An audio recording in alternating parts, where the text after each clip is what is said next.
کہتے ہیں کہ ایک عرب قبیلے کی ایک لڑکی ایک لڑکے پہ عاشق ہو گئی، اس قدر دل ہار بیٹھی کہ لڑکا اس کے جذبات دیکھ کر وہ بھی بے قابو ہو۔ مختصر یہ کہ دونوں کے سر عشق کا بھوت سوار ہو گیا۔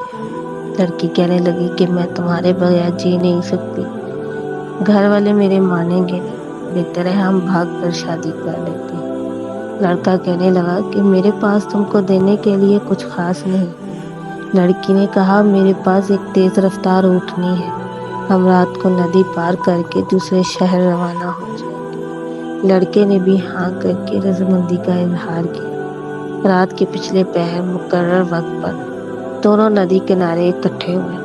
لڑکی بولی میں اونٹنی پر سوار ہوتی ہوں، تم اسے پیچھے سے ہانکتے ہانکتے ندی پار کروانا، پھر بیٹھ جانا۔ لڑکے نے کہا مگر ایسا کیوں، میں تمہارے ساتھ ہی بیٹھ جاتا ہوں، ہانکنے کی کیا بات ہے، خود بخود تو چل رہی ہے۔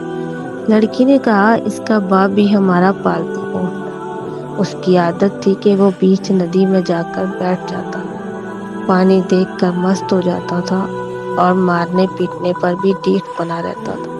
یہ اونٹنی بھی پانی میں جا کر بیٹھ جاتی ہے، عادت ہے اس کی بھی، تو اس لیے تم سے کہہ رہی ہوں کہ اس کو پیچھے سے ہانکتے جانا، پھر نہیں بیٹھے گی اور ہمارا وقت بچ جائے گا، ہم صبح ہونے سے پہلے ہی شہر سے دور نکل جائیں گے۔ لڑکے نے کچھ دیر لڑکی کے چہرے پر نظریں گاڑے رکھی اور پھر ٹھنڈا لمبا سانس لیا، جیسے کوئی پختہ ارادہ کر چکا ہو۔ بولا ہم بھاگ کر شادی نہیں کریں گے، مقدر ہوا تو نکاح ہو جائے گا، نہیں تو جو رب کریم کی رضا، تم اپنے واپس گھر چلی جاؤ۔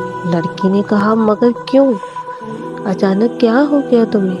اس پر لڑکے نے کہا کہ اس اونٹنی کے باپ کی خصلت اس میں منتقل ہو گئی، تو کیا میری خصلتیں میری بیٹی میں اور آنے والی نسل میں منتقل نہیں ہوں گی؟ آج میں تمہارے ساتھ بھاگ رہا ہوں، کل میری بیٹی کسی اور کے ساتھ بھاگ جائے گی۔ اس کہانی کا مطلب یہ تھا کہ ہم جیسا کرتے ہیں ہم کل ویسا بھریں گے، کیونکہ یہ دنیا مکافات عمل